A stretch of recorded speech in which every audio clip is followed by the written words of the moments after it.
함께 인사 나누시겠습니다. 예수님 한 분이면 충분합니다.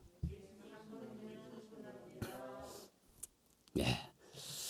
시편 23편을 이렇게 한 절, 시편 23편 딱 하면 딱 한 절이죠. 1절. 여호와는 나의 목자시니 내가 부족함이 없으리로다.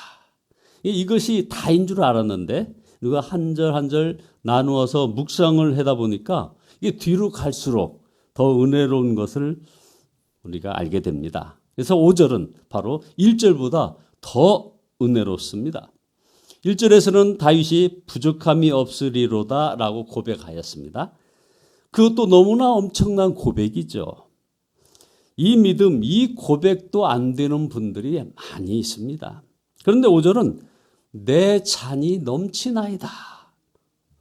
그냥 부족함이 없는 정도가 아니고 이제는 흘러 넘친다는 겁니다. 그런데 사실 이것이 예수님을 믿는 자의 고백이고 축복입니다. 예수님 안에서 저와 여러분 모두에게 약속된 그런 삶이라 이 말입니다. 그래서 요한복음 7장 38절에 보면 나를 믿는 자는 성경의 이름과 같이 그 배에서 생수의 강이 흘러 나오리라 하시니, 여기서 상을 차려주신다 하는 이 말은 바로 식탁을 말하는데 잔치를 베풀어 주신다는 거죠. 또 여기서 기름으로 내 머리에 바르셨으니 라는 이 표현은 바로 고대 근동의 풍습인데, 손님이 집으로 들어올 때 주인이 입구에 서가지고 머리에 기름을 발라서 아주 정중하게 맞아들이는 그런 고대 중동의 풍습입니다. 예수님께서 시몬이라고 하는 바리새파 사람의 집에 손님으로 초대받으셨을 때 가셨는데 이 시몬이 예수님의 머리에 기름을 발라드리지 않아서 예수님께서 그 사실을 바로 지적하신 적이 있습니다. 누가복음 7장 46절에 보면 너는 내 머리에 감람유도 붓지 아니하였으되 이렇게 얘기하는 장면이 나옵니다. 내 잔이 넘치나이다 라는 이 표현은 주인이 손님을 맞이해서 이제 손님 상에서 잔에다가 포도주를 넘치도록 따라준다는 그런 의미입니다. 쉽게 말하면 아쉬움이 없는 그런 풍성한 접대, 이걸 뜻하는 거죠. 결국 하나님을 목자 삼고 사는 자들은 하나님께서 이렇게 복을 주신다는 것입니다. 그러면 원수의 목전에서라는 이 말은 참 선뜻 이해가 잘 안 되죠. 그런데 이렇게 생각하시면 됩니다. 전쟁에서 승리해가지고 적국의 왕을 포로로 잡아와서 이제 무릎을 꿇리고 있는 그 상태에서 승전 축하잔치가 벌어지는 것을 상상해 보시면 이해가 됩니다. 다윗에게는 실제로 이런 일이 있었습니다. 사무엘상 24장 26장에 보면 다윗이 자신을 죽이려고 광야까지 쫓아온 사울왕을 2번씩이나 죽일 수도 있었는데 살려준 일이 있었습니다. 한 번은 굴 속에 숨어 있는데 하필 사울왕이 그 굴에 들어와서 용변을 보았던 때입니다. 부하들은 사울왕을 죽이자고 아주 성화였지만 다윗은 하나님의 기름 부은 왕을 죽일 수 없다고 하면서 사울왕의 그 옷자락만 칼로 베어가지고 사울왕이 굴에서 나가자 뒤에서 사울왕을 부릅니다. 사무엘상 24장 11절에 내 아버지여 보소서, 내 손에 있는 왕의 옷자락을 보소서 하면서 그 옷자락을 흔듭니다. 내가 왕을 죽이지 아니하고 겉옷자락만 베었은즉 내 손에 악이나 죄가가 없는 줄을 오늘 아실지니이다 라고 합니다. 그 소리를 들은 사울왕이 얼마나 놀랬겠습니까? 그래서 사무엘상 24장 17절에 그 유명한 말을 하는 거죠. 나는 너를 학대하되 너는 나를 선대하니 너는 나보다 의롭도다. 보라, 나는 내가 반드시 왕이 될 것을 알고 이스라엘 나라가 내 손에 견고히 설 것을 아노니. 자, 이런 일이 사무엘상 26장에도 또 한 번 있습니다. 이 얼마나 통쾌한 순간입니까? 다윗의 원수인 사울왕이 자기 입으로 다윗이 왕이 될 것이라고 말을 하는 겁니다. 정말 5절 말씀처럼 하나님께서 원수의 목전에서 잔치를 베푸시고 머리에 기름을 부어주신 것 아닙니까? 다윗은 정말 내 잔이 넘치나이다 이런 고백을 했을 것입니다. 그러나 우리는 이런 잔치를 경험한 이 다윗을 부러워할 필요는 없습니다. 왜냐하면 5절에 나오는 이 잔치는 모든 하나님의 자녀가 하나님의 나라에서 누릴 그런 천국 잔치를 상징하고 있기 때문에 그렇습니다.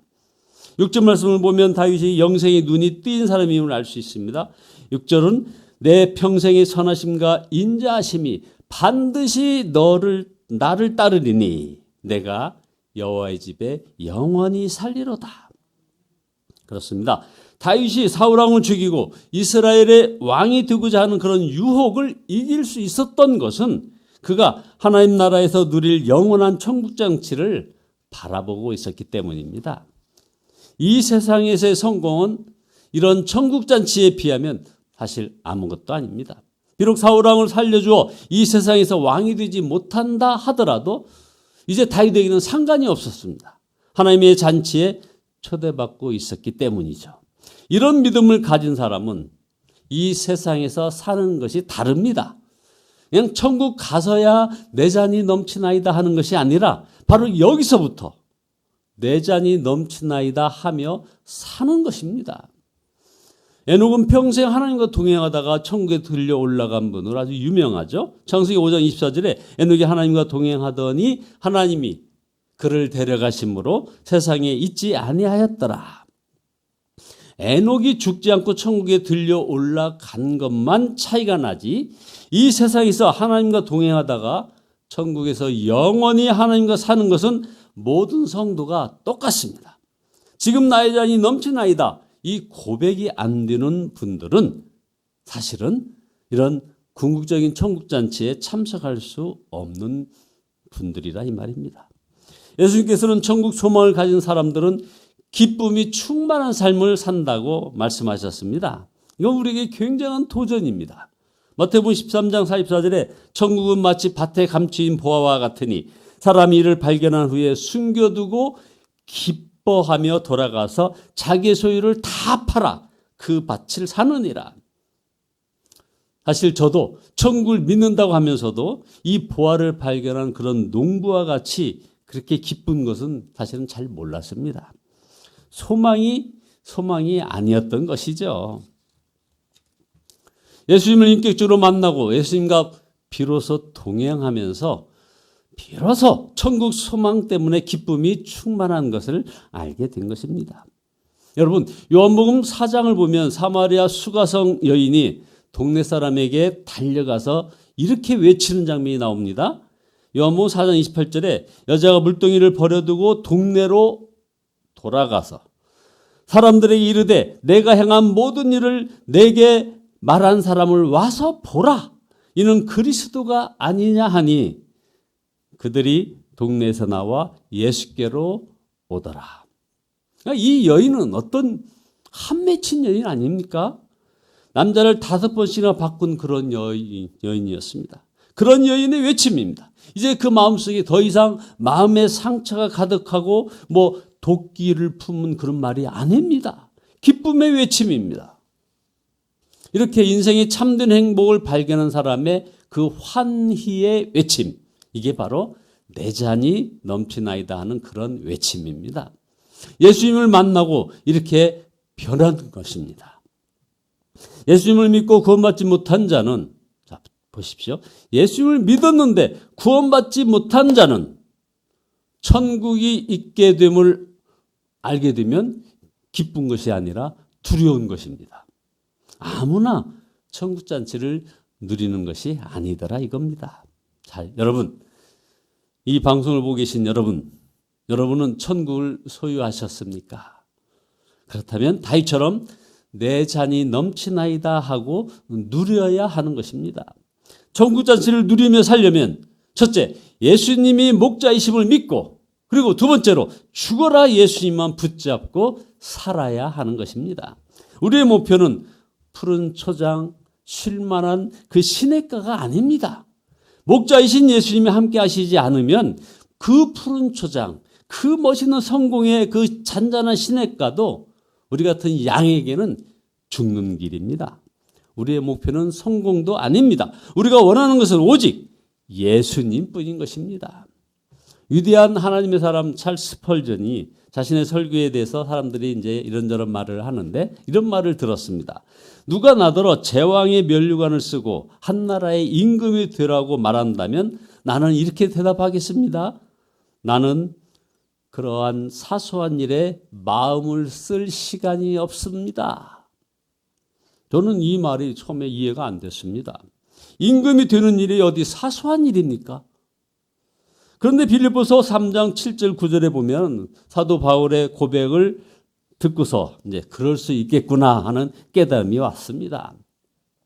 빌립보서 3장 7절에 보면 무엇이든지 내게 유익하던 것을 내가 그리스도를 위하여 다 해로 여길 뿐더러 또한 모든 것을 해로 여김은 내 주 그리스도 예수를 아는 지식이 가장 고상하기 때문이라.